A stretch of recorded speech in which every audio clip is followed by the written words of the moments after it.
Bienvenue mesdames et messieurs dans l'invité du jour. La colère de l'opposition gabonaise ne faiblit pas. L'amendement d'un article de la Constitution qui autorise le Premier ministre en l'absence du président de la République à présider les conseils de ministres a toujours du mal à passer. Plusieurs Gabonais décrient leur juge constitutionnel, d'autres réclament même leur départ. Nous recevons pour en parler Gaspard Ntoutoum Ayi, vous êtes commissaire au budget de l'Union nationale des partis de l'opposition gabonaise. Merci d'avoir accepté notre invitation. Merci, M. Tombe. La Cour constitutionnelle de votre pays est fortement critiquée et il y a une personne qui cristallise votre colère. Elle s'appelle Marie-Madeleine Moboranso, la présidente de la Cour constitutionnelle. Personnellement, Mme Moboranso ne cristallise pas ma colère. Personnellement, la Cour constitutionnelle cristallise la colère des Gabonais. Elle en est le président, donc c'est naturellement vers elle que tout le monde se tourne. Mais il y a 9 juges et je pense que 8 juges ont pris cette décision que l'histoire de notre pays retiendra comme une décision sombre.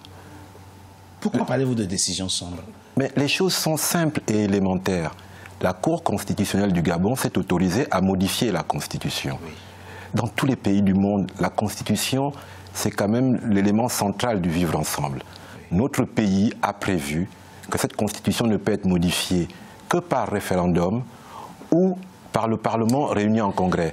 Monsieur Gaspard Ntoutoum Ayi, je ne voudrais pas faire de la psychanalyse avec vous, mais tout de même, comment comprendre votre empressement à voir tourner la page Bongo? Il n'est que malade et rien d'autre. Non, nous ne tournons pas la page, justement.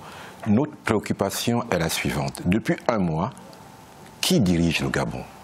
Posons-nous cette question. Il n'y a aucun pays au monde où cela est possible. Depuis un mois, aucun Gabonais ne peut vous dire qui dirige son pays. Aucun Gabonais ne peut vous dire où est le chef de l'État de son pays. C'est cette question qu'il faut régler. Si, il est à Riyad, c'est rendu public ça. Il est à Riyad, hospitalisé dans un hôpital à Riyad, en Arabie Saoudite. Et qui dirige le Gabon pendant ce temps? Et c'est la question qui vous préoccupe, en l'occurrence. Mais parce vous que voulez savoir, toute organisation... la Cour constitutionnelle, Monsieur Ntoutoum, la Cour constitutionnelle autorise le Premier ministre, mais aussi le vice-président, justement, à gérer les affaires courantes. Et qu'est-ce qui vous dérange dans cette décision? La Cour constitutionnelle, c'est Dieu. La Cour constitutionnelle, c'est le Gabon. La Cour constitutionnelle est une institution qui a des missions précises et des compétences précises. Lorsqu'elle sort de ses compétences, elle prend en otage tout un pays. C'est ce qui est en train de se produire au Gabon. Expliquez à ceux qui ne sont pas gabonais et qui nous suivent, qu'est-ce que ça change pour vous, en l'occurrence, que l'intérim soit assuré par la présidente du Sénat ou par le Premier ministre ou le vice-président? Qu'est-ce que ça change pour vous? Ce que ça change, c'est que l'intérim assuré par le président du Sénat, c'est le respect de la règle de droit. Il faut respecter la règle. Si on est dans un état de droit, nous ne sommes pas dans un état de nature. Ce n'est pas chez les sauvages.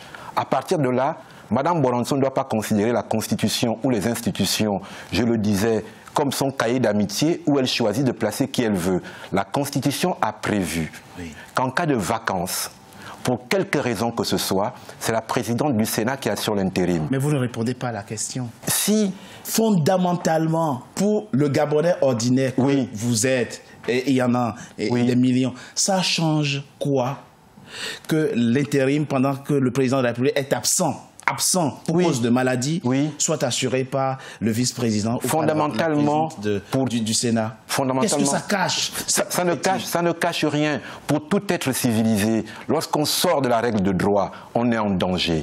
Le Gabon aujourd'hui est en danger parce que la Cour constitutionnelle se donne le droit de désigner désormais qui dirige quoi au Gabon. Nous ne pouvons pas fonctionner dans ces conditions. Même pour vous prendre cet exemple, même Ali Bongo, sur son lit de malade, doit se demander qu'est-ce qui arrive à la Cour constitutionnelle de son pays pour s'autoriser à mettre sur son fauteuil des gens qui n'ont pas qualité pour s'y trouver. Y a-t-il crise au Gabon en ce moment? S'il n'y avait pas crise, je ne serais pas là. Il y a crise au Gabon. Il y a même une crise très grave au Gabon. La crise est très grave, dites-vous. Oui. Le Gabon est le seul pays au monde qui peut vous dire que depuis 30 jours, il ne sait pas qui le dirige. Et même si les affaires courantes sont gérées par le Premier ministre... Qu'est-ce qu'on appelle les affaires courantes? Prenons le cas simple. Je vais prendre le cas simple. Oui, allez-y. La Cour constitutionnelle s'est autorisée à permettre au vice-président de convoquer un conseil des ministres. Oui. Mais c'est un conseil des ministres pour rien, parce que toutes les décisions qui ont été prises à ce conseil des ministres pour rentrer en application requièrent la signature de M. Ali Bongo. M. Ali Bongo ne pouvant signer, à quoi a servi ce conseil des ministres? Il y a une délégation de pouvoir. Il n'y a pas de délégation de signature du chef de l'État au Gabon. On ne peut pas déléguer la signature du chef de l'État. Non, mais avec l'ajout, justement. Avec l'ajout à l'article 14 opéré le 14 novembre. Même avec cet ajout permettait, bien qu'inconstitutionnel, de convoquer le Conseil des ministres, mais il ne permet pas de signer les décrets que seul le chef de l'État peut signer. Donc vous êtes en train de dire que la Constitution gabonaise ne prévoit aucune disposition qui encadre l'absence pour incapacité physique du président de la République? Non, il y a une disposition, c'est l'article 13 qui dit en cas de vacances, pour quelque raison que ce soit, on passe à l'intérim. Dès lors qu'on passe à l'intérim, et c'est pour ça que ça change de choses, si c'était la présidente du Sénat qui assumait l'intérim, elle pourrait signer les décrets. Mais quand on délègue la signature, personne ne peut signer les décrets. Le Gabon ne peut pas fonctionner.